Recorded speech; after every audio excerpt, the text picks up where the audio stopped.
1992 पासून अशोकजी नेते यांच्याशी माझी मैत्री आहे. कॉलेज लाईफ मध्ये असताना थोडासा व्यायामशाळा, कराटेचा क्लास, थोडासा अग्रेसिव्ह तरुणांचं नेतृत्व,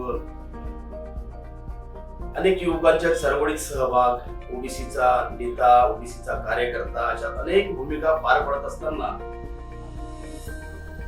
असे अशोक नेते माझ्या घरी एकदा आले की तू प्रशांत मला माझ्या पक्षामध्ये जॉईन कर. 1992 वर्ष मला आठवतो. त्यावेळेस अशोक नेते युवा मोर्चाचे तालुक्याचे अध्यक्ष होते. 18-19 वर्षाचं मी त्यावेळेस असेल. पण त्यांच्याशी आल्यानंतर त्यांच्या सोबतीला रमेश बोरसे आले होते. रमेशजी आणि अशोक नेते साहेबांनी सांगितलं की प्रशांत भाजपला जॉईन कर, तुला जबाबदारी देतो. आणि त्यावेळेस मला 1992 मध्ये त्यांनी रामपुरी वार्डाच्या शाखेचा अध्यक्ष बनवला. भारतीय जनता पक्षाचा मग कार्यकर्ता म्हणून खऱ्या अर्थाने 1992 पासून मला सुरुवात झाली. आणि सुरुवात झाल्यानंतर मग मी यांच्या सोबतीला काम करायला लागलो. त्याच्यानंतर त्यांनी विधानसभा लढली. विधानसभेमध्ये ते विजय झाले, आमदार झाले, 2 वेळा आमदार ते राहिले. मला अशोक नेतेच्या बद्दल एक मित्र म्हणून मला अतिशय अभिमान वाटतो की, आणि सोबतीला मी त्यांच्या यासाठी जास्त असतो की त्यांच्याकडनं काही मला मिळावेत असं मला वाटत असतं. हा प्रयत्न पण करतो. अशोक नेतेंच्या स्वभावाचं खास वैशिष्ट्य म्हणजे अत्यंत शांत, संयमी, म्हणजे संयमाची मर्यादा ओलांडणारा माणूस असं जरी उल्लेख जरी केला तरी ते गैर होणार नाही. कुठल्याही विपरीत परिस्थितीमध्ये त्यांच्या मनातला संयम कधी जात नाही, तो फुटू देत नाही. किती विपरीत परिस्थिती जरी असली तरी संयम ढळू न देणारा नेता. कुठल्याही समोरच्या व्यक्ती किती आवेशात, रागात जरी आला आणि अशोक नेतेंच्या समोर जर आला तर त्याला शांत करण्याची त्यांची हातोट जो आहे ती वाखाणण्यासारखी आहे. आणि मला तो त्यांचा गुण आवडतो की एक राजकीय पक्षाचा नेता म्हणून मी काम करताना एखाद्या पक्षाशी आपण संबंधित असतो, याचा अर्थ राजकीय पक्षामध्ये विरोधक अनेक असतात.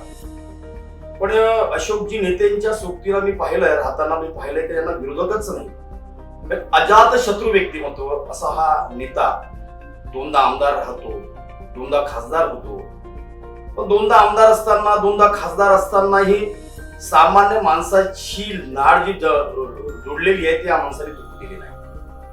आणि म्हणून सामान्य मतदाराला, सामान्य शेतकऱ्याला, बेरोजगाराला हा आपलासा वाटणारा नेता आहे. आणि म्हणून मला त्याच्याबद्दल अभिमान वाटतं की एक अत्यंत शांत, संयमी नेता.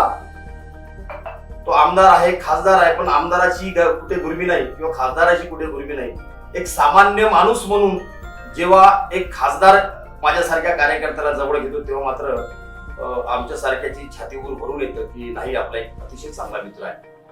अतिशय निगर्वी, ज्याला गर्वच नाही असा तो निरगर्वी माझा मित्र आहे. म्हणून मला फार त्याच्याबद्दल अभिमान वाटतो. त्यांचे अनेक प्रसंग सांगण्यासारखे आहेत. अनेक गोष्टीमध्ये माझ्या मदत केली. माझे वडील बिमार असताना नागपूरला ऍडमिट ते होते. नागपूरला ऍडमिट असताना वडिलांना मी नेतेसाहेबांना भेटायला गेलो. त्यानंतर 1 महिना ते नागपूरला होते. मुंबईला दिल्लीच्या प्रवासाच्या दरम्यान 1 महिन्यामध्ये माझ्या वडिलांना किमान 4-5दा ते भेटायला गेले. कुठे असतेनी चौकशी केली. वडिलांचा मला फोन यायचा घरी, अरे अशोक नेते माझ्याकडे आज आले होते. म्हणजे पारिवारिक जे संबंध जे निर्माण जे यांनी केले ते निवड आपल्या एका चांगल्या स्वभावामुळे. वडिलांना फार अभिमान वाटायचा की अरे तुला अशोक नेतेंना मदत करावी लागेल, अशोक नेत्यांच्या सोबत राहावे लागेल. अतिशय चांगला, सुदृढ, शांत माणूस आहे. ही जी प्रतिमा एकंदरीत समाजामध्ये त्यांनी निर्माण केली, तर त्याचा बेनिफिट त्यांना हा मिळाला की 2दा आमदार झाले, 2दा खासदार झालेत आणि परत भारतीय जनता पक्षाने त्यांना उमेदवारी. मला पूर्ण विश्वास आहे त्यांच्यावर, त्यांच्या कार्यकर्तृत्वावर आणि समस्त जनतेवर. एक अजात शत्रू व्यक्तिमत्व परत या 2024च्या लोकसभेचा उमेदवार ठरला. आणि जनतेवरही माझा पूर्ण विश्वास आहे की जनता परत त्यांना सोबतीला राहणार आहे, घेणार आहे, सोबतीला ठेवणार आहे, प्रचंड मतदान करणार आहे. कारण विशिष्ट समाजाचा शिक्का त्यांनी स्वतःवर कधी लागू दिला नाही. ओबीसीचं आंदोलन असेल तर ओबीसीच्या आंदोलनामध्ये तितका सहकार्य, 2002 मध्ये झालेले ओबीसीचे आंदोलन असतील, त्या आंदोलनामध्ये सक्रिय सहभाग नोंदवून मान्य पंतप्रधानांच्या समोर जाऊन ओबीसीवर कशा रीतीने अन्याय होतो गडचिरोली जिल्ह्यात याचा एक फळा त्यावेळेस नरेंद्र मोदीकडे वाचला. त्यावेळेस मात्र मला अतिशय अभिमान वाटला माझ्या नेत्याचा, अशोक नेतेंचा, की हा नेता स्वतः आदिवासी राहून ओबीसीच्या प्रश्नासाठी माननीय देशाचे पंतप्रधान नरेंद्र मोदी यांच्याकडे मागणी करतोय. याच्यापेक्षा अजून काय पाहिजे. त्यांनी आदिवासींचा विचार केला, त्यांनी एससी समाजाचा, दलित समाजाचा विचार केला, त्यांनी ओबीसीचा विचार केला. म्हणजे एक दृष्टी सर्व समाजाला घेऊन आपण चाललं पाहिजे. विकासात्मक दृष्टी, ते चिचदूरचा बॅरेजचा प्रकल्प असेल, इथला कोडगलचा बॅरेजचा प्रश्न असेल, शेतकऱ्यांच्या अडचणी असतील त्याही समजून घ्यायच्या, शेतकऱ्यांच्या उत्पादित मालाला भाव मिळाला पाहिजे तेही समजून घ्यायचं, रस्ते चांगले झाले पाहिजे त्या रस्त्याचाही विकास झाला पाहिजे हाही विषय त्यांच्या डोक्यामध्ये असावा.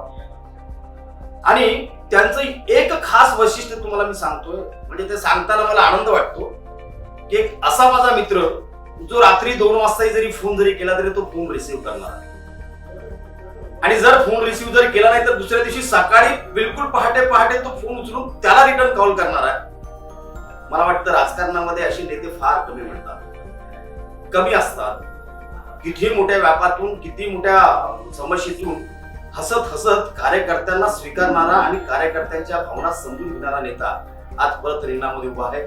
माझी तमाम जनतेला आग्रहाची विनंती आहे की एक अत्यंत शांत सोज्वळ माणूस आज निवडणुकीला उभा आहे. मला विश्वास आहे जनतेवर की आपण प्रचंड मताने त्यांना विजयी करणार आहात. हा विश्वास ठेवतो आणि येणाऱ्या 19 तारखेला त्यांना प्रचंड बहुमताने आपण विजयी करावे. तुम्हा सर्व मतदारांना प्रार्थना व्यक्त करतो. कारण मी अशोक